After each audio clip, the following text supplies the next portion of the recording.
안녕하세요. 저한테는 두 명의 아이가 있습니다. 오늘 육아 이야기를 할까 하는데요. 전업주부 아빠는 아니고요. 그냥 보통의 평범한 아빠처럼 아침 일찍 일어나서 출근하고 또 때때로 야근하고요. 또 어떨 때는 밤늦게까지 술을 마시고 만취해서 집에 가는 경우도 있습니다. 특별할 것도 없는 아빠이고 남편인데요. 오늘 조금 특별한 이야기를 한번 해볼까 합니다.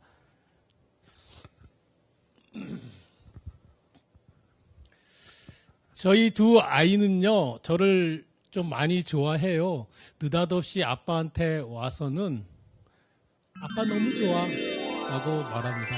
제 아내도 가끔 물끄러미 제 얼굴을 보면서 당신 정말 좋은 아빠야 라고 말해주기도 합니다.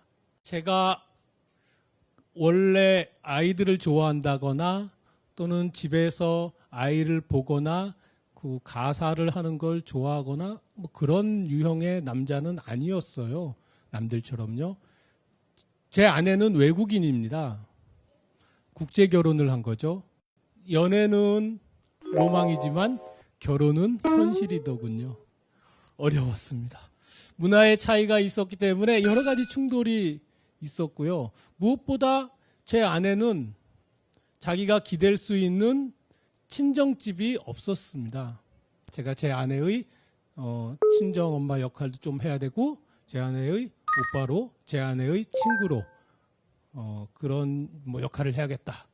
이런 생각을 했던 것이죠. 하지만 처음 아빠, 처음 남편이니까 좀 어려운 게 너무 많았어요. 제 딴에는 열심히 하려고 하지만 경험을 해봤어야죠. 그래서 좀 짜증도 나고 부부싸움도 하고 막 그랬습니다. 그러다가 먼저 바깥에서 문제가 터졌습니다. 강남 역삼동에서 아주 작은 사무소를 경영하고 있었는데 임대인이 저보고 나가라는 거예요. 인테리어 원상복구하고 말이죠. 그러면 머리가 아주 하얘집니다. 막 화가 나고요. 하지만 또 때때로 살다 보면 체념할 수도 있지 않습니까? 체념했죠. 그리고 사무소를 다 정리하고 집과 합쳤습니다. 재택근무죠. 서비스업을 하는 게 저의 일인데 재택근무니까 좀 모양새가 나지 않았습니다. 하지만 좋은 점도 있더라고요. 출퇴근 시간 5초. 이 방에서 저 방으로 가면 출근이고 또 저 방에서 이 방으로 오면 퇴근입니다. 아이들은 어린이집에서 대략 5시, 오후 5시 좀 넘으면 집으로 돌아오더라고요. 퇴근 시간. 확실히 잃은 것이 있으면 얻는 것들이 있더라고요. 아이들을 옆에서 관찰할 수 있었고 늘 아빠가 집에 있는 거예요. 아이와 저는 매우 밀접해졌고요. 언제나 아빠는 집에 있으니까 아이들이 되게 좋아하더라고요. 그 2년 동안 저는 남자로서 아빠로서 정말 눈부시게 진화를 했습니다. 그러다가 우리 첫째가 5살 되었을 무렵에 육아에 관련된 칼럼을 쓰기 시작을 했어요. 나는 아빠다. 라는 이름의 이제 연재였는데요. 하지만 저는 육아 전문가가 아닌 것이죠. 물론 집에서 아내를 도와 가사를 하고 육아를 한들 제가 학자는 아니니까는요. 서점에 갔습니다. 그래서 베스트셀러 전문가들이 쓴 베스트셀러 육아책, 자녀교육책 10권, 20권 샀어요. 그래서 열심히 읽었죠. 혹시 내가 이거 거짓말하는 게 아닌가? 전문가들은 이래라 저래라 조언을 합니다. 전문가들은 말합니다. 부모의 일관된 태도가 중요하다. 제가요 수십 년간 많은 사람들을 만났습니다. 생각과 행동이 언행의 일관성을 보이는 어른 거의 없더라고요. 그렇기 때문에 보통의 평범한 부모가 전문가들이 얘기하는 이상적인 부모 역할, 이상적인 육아, 이것은 힘들고 오히려 엄마랑 아빠한테 죄책감과 불안감을 일으키는 것은 아닌가. 그로 말미암아 스트레스가 쌓이는 것은 아닌가. 뭐 이런 생각이 들더라고요. 그래서 고정관념에서 벗어나야겠다. 이런 생각이 들었습니다. 우리가 흔히 아빠 육아라고 말하면 아빠 놀이를 얘기합니다. 헬리콥터를 태워준다거나 밖에서 신나게 놀아준다거나 하는 그 놀이죠. 주로 신체 놀이입니다. 어디 멀리 여행을 간다거나 이벤트를 해야 된다거나 캠핑을 가야 된다거나 이런 것을 떠올리죠. 하지만 지치고 피곤해집니다. 아빠는 슈퍼맨이 아니잖아요. 낮에 일하고 오면은요, 주말에 그 애들이 일찍 일어나면 되게 싫거든요. 토요일만 되면 애들이 일찍 일어나요. 주로 아이들은 토요일에 11시 정도에 일어나는 게 좋습니다. 저는 육체적으로, 신체적으로 놀아주는 것은 하지 않습니다. 제가 피곤하기 때문에요. 아빠 놀이 좋아하죠. 노는 것을 싫어하는 아이가 어디 있나요? 하지만 아빠 놀이는 마치 밖에서 충분히 노는데 또 놀아주는 것이죠. 아빠도 피곤하고요. 저는 그저 우리 딸, 우리 아들 옆에 있는 놀이를 좋아합니다. 때때로 제 딸한테, 아들한테 세상에서 제일 재밌는 놀이가 뭐니? 그러면 잠자는 놀이라고 말합니다. 제가 여러 번 얘기를 했거든요. 아이 곁에서 아빠가 있는 것만으로도 저는 충분하다고 봐요. 아빠 눈을 맞추고 아이의 이야기를 듣고요. 또 아이가 요구하는 사소한 거 해주고요. 아이가 저한테 격하게 신체 놀이를 해달라고 합니다. 목마를 태워달라고 하고요. 그러면 저는 단호하게 거절합니다.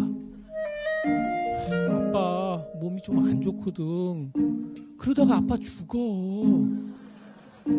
그러면 이것을 여러 번 반복하다 보면 동생이 목마를 태워달라고 그래요. 그러면 누나가 세린아 그러다가 아빠 죽어 라고 말하죠. 그래서 어떤 아빠 놀이에 대한 고정관념도 육체적으로 놀아주는 거 그거 나쁘겠어요. 좋지요. 하지만 곁에서 아이 눈을 맞춰서 얘기하는 것도 좋다라는 것이죠. 그리고 또 다른 이야기를 하자면은요. 저는요. 아프리카 가정에서 자랐습니다. 진짜 아프리카는 아니고요. 저는 중학교 때 처음으로 양치질을 하기 시작을 했습니다. 속옷이든 겉옷이든 옷이 없으니까 좀 누래질 때까지 입고 다닐 수밖에 없었습니다. 우리 집안은 교육을 못 받았거든요. 저는 제가 중학교 1학년이 되자마자 우리 집에서 가장 가방끈이 길었어요. 중학생 현자의 탄생이었습니다. 무척 어려웠어요. 하지만 제가 그럭저럭 잘 자랐습니다. 어디 삐뚤어진 것도 없고요. 모난 데도 없어요. 그 아이는 부모하기 나름이라는 말? 과연 믿을 수 있을까 싶어요. 부모의 경험이 대물림된다라는 고정관념.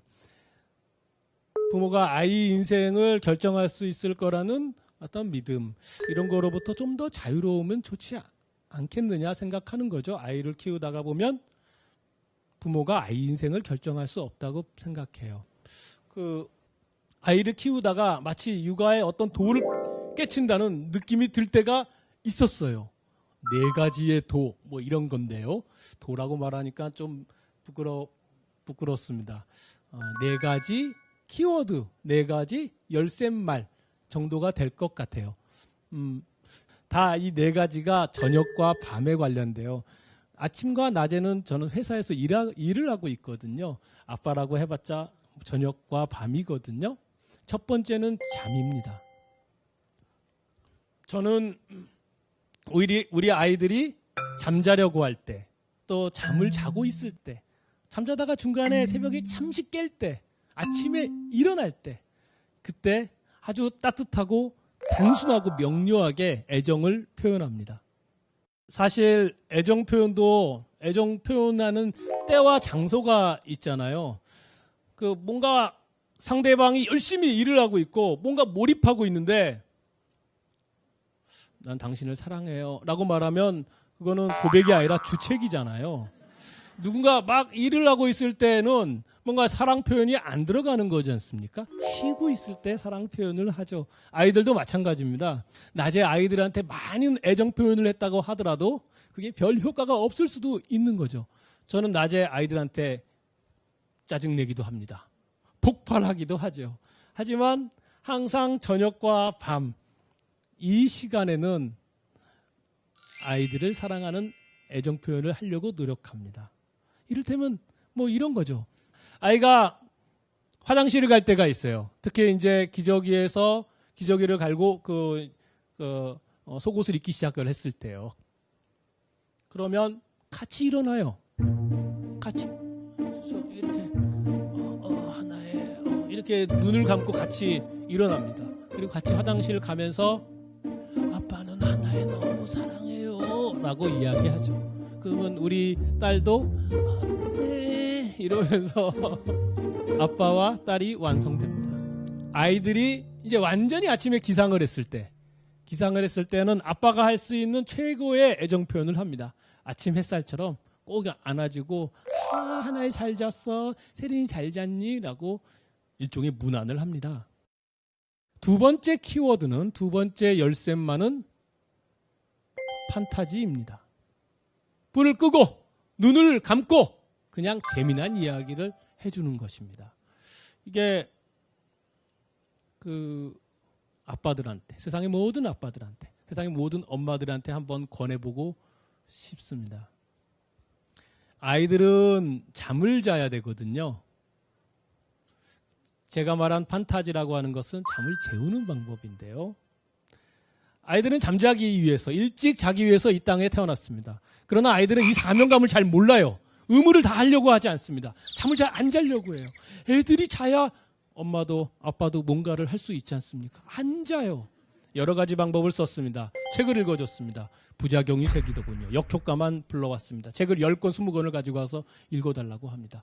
낮에 신나게 놀리면 아이들이 일찍 잔다고 합니다. 제가 그걸 모를 리가 없죠.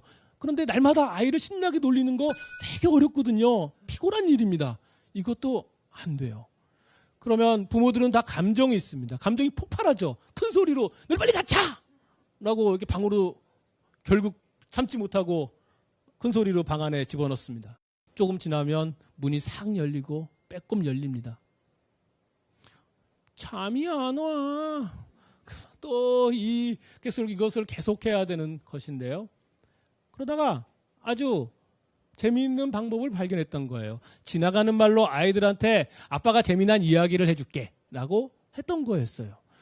또 약속을 기억하는 것은 아이들은 약속을 되게 기똥차게 잘 기억하거든요. 그 아이들이 정말로 이불 속에 들어가는 거예요. 아빠를 기다리는 거죠. 어쩔 수 없이 저도 들어갔습니다. 그래서야 이런저런 생각나는 대로 주저리 얘기했는데 진짜 아이들이 자는 거예요. 그런데 그냥 자는 게 아니에요. 웃으면서 자는 거예요.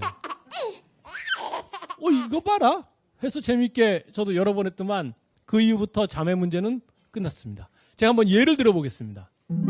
어떻게 했는지. 자, 밤입니다. 여러분, 전기를 끄고 눈을 감습니다. 자, 하나에도 세린도 눈을 감고 저도 한번 눈을 감아보겠습니다. 자, 눈 감아봅시다. 옛날에 토끼와 거북이가 있었어요. 토끼와 거북이는 친구였어요. 하나에 눈 뜨고 있어. 아빠 이야기 끝. 이러면 아이가 다시 눈을 감습니다. 다시 한번 하겠습니다. 다시 이어서 하겠습니다. 옛날에 신데렐라가 있었어요. 그런데 신데렐라는 친구가 없고 집안에 혼자 있을 수밖에 없었어. 방에 혼자 있으니까 너무 심심한 거야. 그런데 그때 갑자기 똑똑똑 문을 두드리는 소리가 들렸어. 하나에 누가 문을 두드리면 열어줘야 되니? 아니요 라고 말합니다. 그래, 문을 열어주면 안 돼. 근데 신데렐라는 깜빡하고 문을 열어준 거야. 그때 갑자기 늑대가 나타나서는 신데렐라 너를 잡아먹겠다 라고 했어. 그런데 바로 그때였어. 하나애가 나타나서는 늑대! 신데렐라를 괴롭히지 마라. 신데렐라는 내 친구야! 라고 해서 우리 하나애가 늑대를 쫓아냈어요. 그래서 신데렐라가 너무 고마웠죠. 또 조금 있다가 보니까 볼리, 로리, 엠버, 헨리가 나타나서는 같이 늑대를 구해주려고 온 거예요. 그게 알고 보니까 하나의 동생 정세린이 누나를 도와주려고 친구들을 불렀던 거지. 이렇게 해서 신데렐라랑 하나애랑 정세린이랑 신나게 놀았습니다. 아빠 이야기 끝. 자, 꿈속에서 만나자. 뭐 이런 이야기였습니다.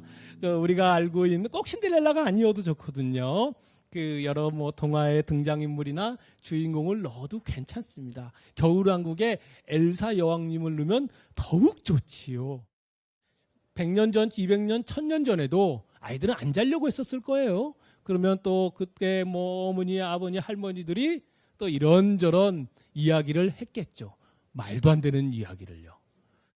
이렇게 이야기하면 너는 그 말을 되게 잘하는가 보다, 되게 창의성이 있나 보네 라고 생각하고 나는 좀 과묵하고 말을 못 지어내 라고 생각할 수가 있을 것 같아요.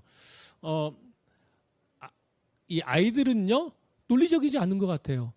느릿느릿 아무 얘기나 하면 됩니다. 그러면 레고나 퍼즐이나 블록처럼 그냥 탁탁 맞춰지는 것 같아요. 또 느릿느릿 말해주는 거 좋습니다. 어차피 목적이 애들 재우는 거니까는요. 느릿느릿 말해주면 애들도 느릿느릿 듣다가 꿈의 세계로 꿈의 세계로 들어가는 문턱을 넘습니다.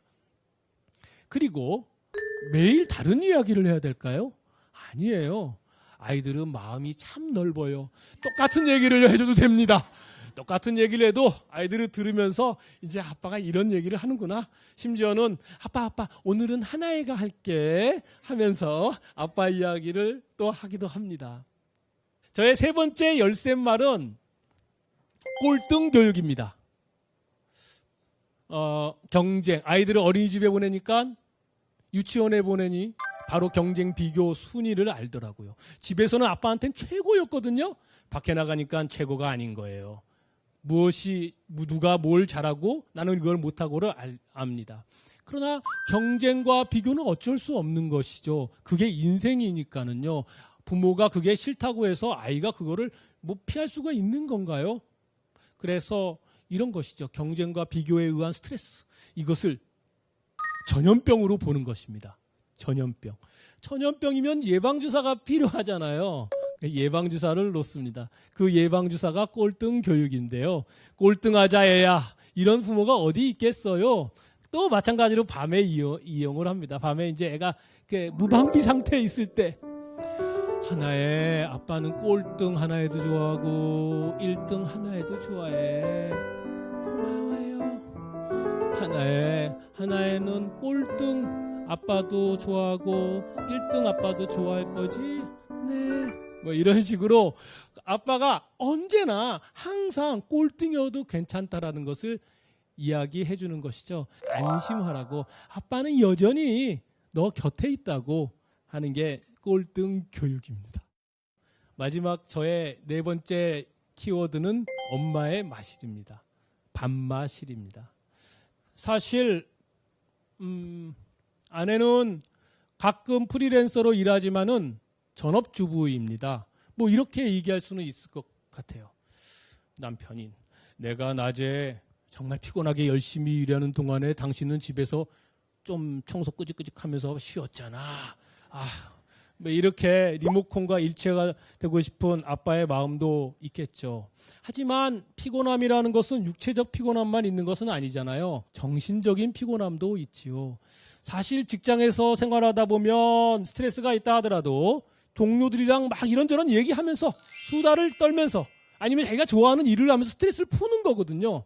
그러나 제 아내는 집에서 누군가를 기다리는 거예요. 아이들을 기다리고 저를 기다리고 매일 똑같은 일을 누구랑 대화도 못하게 못하고 있는 것이죠. 입장을 바꿔서 생각을 하면 저는 아내 일 못합니다. 근데 제 아내는 10년간 그것을 한 것이죠. 그러면 그 휴식이 필요하지 않나 이런 건데요. 좀 자유롭게 아이와 엄마의 끈을 너무 단단히 묶어버리면 안 되더라고요. 아이와 엄마의 끈을 너무 단단히 묶어버리면 아이도 자립심을 잃겠지만 엄마도 아이한테 독립하기가 어렵게 되는 것 같아요. 그래서 엄마와 아이의 끈을 조금 느슨하게 하는 건 어떠겠냐. 그거 생각보다 쉽습니다. 엄마와 아이 사이에 아빠가 쓱 개입하면 돼요. 아빠가 해주면 됩니다. 엄마가 밥 마실 가고 그 사이에 아빠가 아이들이랑 놀면 돼요. 매일 같이 하는 건 아니겠죠. 뭐 한 달에 한 번이라도요. 그렇게 해보는 거예요. 맨 처음에 아이들은 엄마를 찾습니다. 하지만 아빠가 재밌게 놀아주면은요 안 찾아요. 그러면 아빠도 좀 일찍 잘 수 있습니다. 자자 우리 이러면서 중요한 건 엄마가 밥 마시러 갔을 때 집에서 집을 엉망으로 만들어 놓으면 안 됩니다. 그러면 엄마가 불안해지거든요. 미안해지고 그러면 밥 마시러 못 가요. 그래서 저는 엄마가 어디 밥 마시러 가면 다른 때보다 훨씬 더 깨끗하게 청소하고 완벽하게 설거지하고 뭐 이제 이런 것이죠. 그래서 아내가 들어왔을 때 자기가 저녁에 집에 없더라도 집에 아무 문제가 없는 거예요. 이래야 좀 여유를 갖고 좀 쉴 수 있습니다. 집에서 가족을 위해서 아이를 위해서 엄마의 모든 마음, 엄마의 모든 정성, 모든 시간들이 자기 자신이 아닌 남을 위해서, 아이들을 위해, 자기 아이들과 남편을 위해서 쓰거든요. 자고로 모든 조직의 모든 것을 건 사람이 그 조직의 CEO입니다. 그러니 집안의 CEO는 엄마 아닌가? 물론 바깥에서는 이제 제가 이렇게 어깨 좀 힘도 넣어 보지만은요. 그래서 그 집안의 CEO인 엄마를 위해서 좀 이렇게 자유롭게 해주는 게 어떻겠느냐라는 것이 저의 이야기죠. 사실 우리가 아이와 몇 년을 육아를 하고 몇 년을 자녀 교육을 하겠습니까? 적어도 아이가 성인이 되는데 20년 이상의 세월이 걸린다면 우리는 우리 자녀들과 20년 이상을 보내야 된다는 것이죠. 때때로는 짜증이 난다 하더라도 좀 즐겁게 하는 게 좋지 않겠냐라는 생각입니다. 30대, 40대가 주택의 아빠, 엄마입니다. 다들 정신이 없거든요. 부족해요, 여러 가지로. 괜찮습니다. 부족해도 좋고 좀 못해도 좋아요. 우리 아이들은 어른들보다 마음이 넓어서 부족한 부모, 좀 못한 엄마, 아빠도 다 사랑해 줍니다. 누군가 이런 말을 하더라고요. 지금 행복한 아이가 커서도 행복하다고요. 지금 행복한 아이가 미래에도 행복하다고요. 여기에 한 문장을 더해 보겠습니다. 지금 행복한 부모가 늙어서도 행복합니다. 제 아내와 저는 아이들을 키우면서 예쁘게 늙을 것입니다. 예쁘게 늙는다는 거 썩 괜찮은 일 아닌가요? 예, 감사합니다.